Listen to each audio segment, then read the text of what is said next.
Mungkin ini pertanyaan dari saya yang terakhir ya, Dok. Ya. Kenapa ini masalah ini perlu banget serius ditanganin? Apakah ada komplikasinya kalau misalnya sampai masalah ini nggak diobatin gitu, Dok? Siap. Nah, ini saya mau tegaskan buat para pendengar Tribun dan pembaca Tribun dan Warta Kota ya.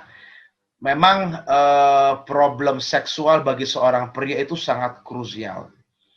Karena pada dasarnya kenapa kalau kita bicara seksual pria itu lebih open dibandingkan wanita. Padahal kasus pria dan wanita itu sama, jumlahnya sama, secara kuantitas sama, kualitas juga sama. Tidak ada perbedaan. Tetapi karena kenapa lebih open terbuka sama seorang pria? Karena pada dasarnya pria itu adalah makhluk seksual. Man is a sexual man. Sehingga tidak heran Mbak Via, itu menentukan yang namanya self-confidence. Tadi Kang Cecep menyindir tentang yang namanya keperkasaannya dia. Ya, tentang apa namanya Kang Cecep, wibawa. Ya, kan? Ya, sehebat-hebatnya seorang pria, sebanyak-banyaknya duitnya dia, setinggi-tingginya jabatan dia, begitu dia mengalami problem seksual, dia means nothing. Tidak ada wibawa sama sekali, Kang Cecep. Apalagi di depan istrinya, ya Mbak Via ya. Letoy dia. Nah, makanya problem ejakulasi ini menentukan yang namanya seberapa bugar seorang pria. Karena ejakulasi bermasalah, baik cepat atau lama, itu pasti akan diikuti oleh problem ereksi. Tadi kita sudah di awal saya sudah singgung. Biasanya ejakulasi yang lama pasti akan diikuti oleh gangguan ereksi. Pasti. Begitu juga ejakulasi yang cepat. Pasti akan diikuti oleh gangguan ereksi. Nah, bayangkan Mbak Via, pria dengan ereksi seperti tape, waduh, pasti omongannya omongan ngeres terus di kantor. Ya kan? Omongannya nggak jauh-jauh dari seputar hal begituan ya Kang Cecep. Tapi dalam pelaksanaan hari-hari, dia tidak mampu atau letoy atau yang lemah ya. Nah, itulah sepentingnya karena ini berbicara satu, kebugaran seorang pria, Mbak Via. Kenapa problem ejakulasi ini menjadi problem yang krusial? Pertama, kebugarannya sudah pasti terganggu.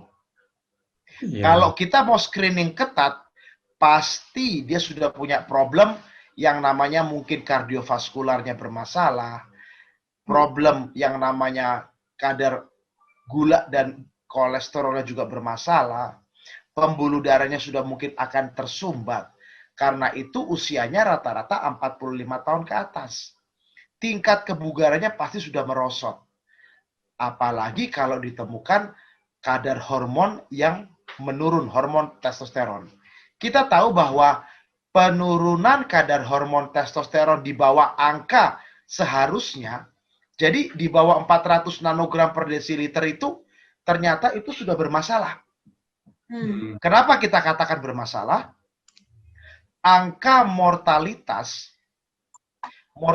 itu angka kesakitan dan kematian seorang pria meningkat 66 sampai 92%. Itu penelitian resmi itu. Begitu kadar hormon menurun di bawah 400 nanogram per desiliter, angka kesakitan, kesakitan dan kematian seorang pria naik 66 sampai 92%. Ini berbeda dengan wanita. Begitu menopause atau setelah menopause turun kadar estrogennya, tidak segitu angka kesakitan atau kematian dia. Tapi bagi seorang pria, perhatikan, tinggi sekali kenaikannya. 66 sampai 92%. Nah, ini yang menyebabkan kebugaran itu menentukan. Karena kebugaran itu akan menentukan kualitas hidup. Kita tidak bicara seksual saja, tapi bicara produktivitas dia, kekuatan tubuh dia, daya tahan tubuh dia, konsentrasi dia. Apalagi kalau dia pada usia 45 ke atas menduduki posisi-posisi penting di swasta ataupun pemerintahan. Ibarat kata Kang Cecep rising star. ya kan? Nah, itu akan sulit. Lalu yang kedua, selain kebugaran tubuh, yang kedua adalah kepercayaan diri. Ini penting, karena kepercayaan diri seorang pria sangat ditentukan oleh kemampuan seksual dia. Saya ulang, kepercayaan diri seorang pria sangat ditentukan oleh kemampuan seksual dia. Nggak ditentukan S1, S2, S3, Kang Cecep. Iya. Iya, ya Mbak Fia ya. Nggak ditentukan. Kalau dia seksualnya sudah drop, pasti produktivitas di kantor pasti bermasalah. Pasti dia suka gonta-ganti yang namanya kerjaan. Pasti dia nggak bisa mencapai karir yang baik. Kalau dia seksualnya bermasalah. Dan saya bisa katakan itu juga dari penelitian atau juga pengalaman klinis saya selama berpraktek sebagai seorang seksolog gitu. Jadi dua itu Mbak Fia ya. Kenapa pentingnya problem seksual terlebih ejakulasi harus ditangani dengan baik gitu ya. Terima kasih sudah nonton. Jangan lupa like, subscribe, dan share ya.